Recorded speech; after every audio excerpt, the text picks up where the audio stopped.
कहते हैं स्वयं के लिए तो पशु भी जीते हैं, पर जो दूसरों के लिए जीते हैं वास्तव में असली जीवन तो वही जीते हैं। दोस्तों, स्वागत है आपका हमारे चैनल इनक्रेडिबल फ्लाइंग में।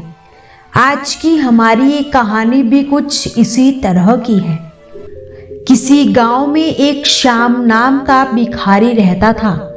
वो अपनी जिंदगी से बहुत परेशान था। उसे ईश्वर से शिकायत थी कि आखिर उसे ही भगवान ने भिखारी क्यों बनाया होगा।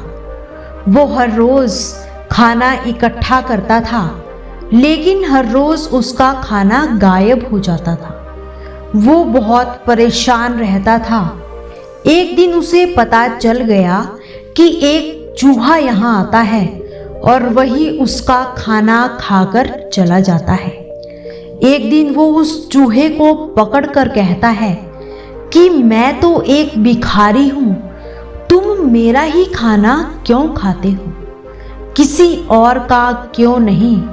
खाना चुराना ही है तो किसी अमीर का चुराओ, उसे तो कोई फर्क भी नहीं पड़ेगा। चूहे ने कहा, यही मेरे भाग्य में है कि मैं तुम्हारा ही खाना खाऊं, क्योंकि तुम्हारे भाग्य में भी यही है कि तुम अपने पास केवल कुछ ही चीजें रख सकते हो, चाहे तुम्हारे पास कितना ही खाना क्यों ना हो। ये सुनकर भिखारी को गहरा सदमा लग गया और उसका दिल भी टूट गया कि भला कौन ऐसी किस्मत के साथ जीना चाहेगा। उसने तय किया कि वो अपनी समस्या का समाधान बुद्ध से पूछेगा और वो यात्रा पर निकल गया। पूरे दिन की यात्रा के दौरान उसे शाम को एक गरीब का घर दिखाई दिया। ज्यादा अंधेरा होने के कारण वो अपनी यात्रा को निरंतर नहीं कर सकता था, इसलिए उसने उस घर में जाकर उनसे आश्रय मांगा। परिवार ने उसे ठहरने की अनुमति दे दी। तभी उस घर की एक महिला भिखारी से पूछती है कि आप जा कहाँ रही हो? तो उस भिखारी ने कहा, मैं बुद्ध के पास अपने कुछ प्रश्नों के उत्तर जानने के लिए जा रहा हूँ। इस पर वो महिला कहती है, क्या आप मेरा एक प्रश्न बुद्ध जी से पूछ सकते हो? तो भिखारी बोला, हाँ बिल्कुल पूछूंगा। तो महिला बोली, मेरी 18 साल की बेटी है, वो बोल नहीं सकती। तुम उनसे पूछना कि वो कब बोलना शुरू करेगी। इस पर हामी भरते हुए वो भिखारी अपनी यात्रा पर चला गया। कुछ समय बाद भिखारी एक पहाड़ पर पहुंचता है।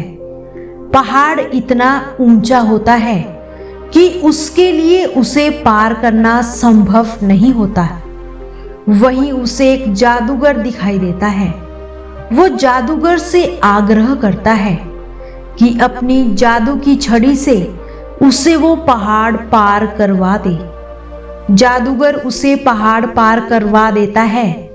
जादूगर के पूछने पर वो भिखारी उसे भी यही उत्तर देता है कि वो भगवान बुद्ध जी से अपने प्रश्नों के जवाब मांगने जा रहा है। जादूगर भी उससे कहता है, कृपया मेरा भी एक प्रश्न पूछ आना कि मैं पिछले 1500 वर्ष से स्वर्ग जाना चाहता हूँ, परंतु अभी तक क्यों नहीं जा पा रहा हूँ। हामी भरते हुए भिखारी चला जाता है। भगवान बुद्ध के पास पहुंचने का अंतिम पड़ाव आने ही वाला था। बस एक नदी पार करनी बाकी थी। नदी में बहाव इतना था कि वो उसे पार नहीं कर सकता था। उसी समय एक कछुआ उसकी मदद के लिए आ जाता है और भिखारी को नदी पार करा देता है।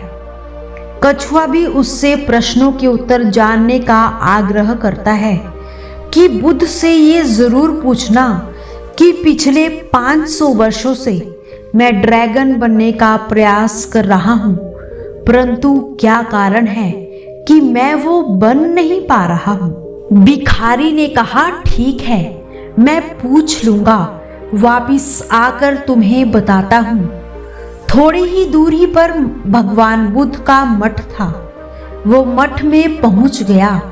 उसके अंदर सभी के प्रश्नों को लेकर बहुत उत्सुकता थी और वो बहुत ही ज्यादा प्रसन्न भी था कि उसे आज अपने सभी प्रश्नों के उत्तर मिल जाएंगे।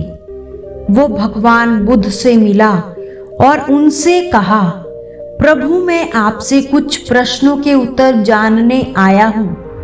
बुद्ध ने कहा, ठीक है, परंतु तुम केवल 3 ही प्रश्न मुझसे पूछ सकते हो।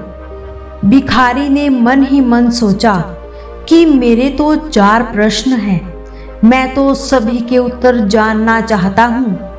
उसने सोचा, बेचारा कछुआ कितने सालों से ड्रैगन बनना चाहता है और वो जादूगर तो बेचारा 1500 वर्षों से स्वर्ग प्राप्त करना चाह रहा है और वो बेचारी 18 साल की बच्ची, उसके सामने तो अभी पूरी जिंदगी पड़ी है।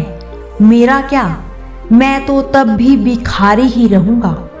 मैं इन्हीं 3 प्रश्नों के उत्तर जान लेता हूँ। जब उसने बुद्ध जी से कछुए के बारे में पूछा तो उसे उत्तर मिला कि कछुआ ड्रैगन बन सकता है, परंतु पहले उसे अपना ये ढांचा कम करना होगा। उसके बाद उसने जादूगर के बारे में पूछा तो इस पर बुद्ध जी ने कहा, वो तो अपनी छड़ी से दूर ही नहीं हो पाता।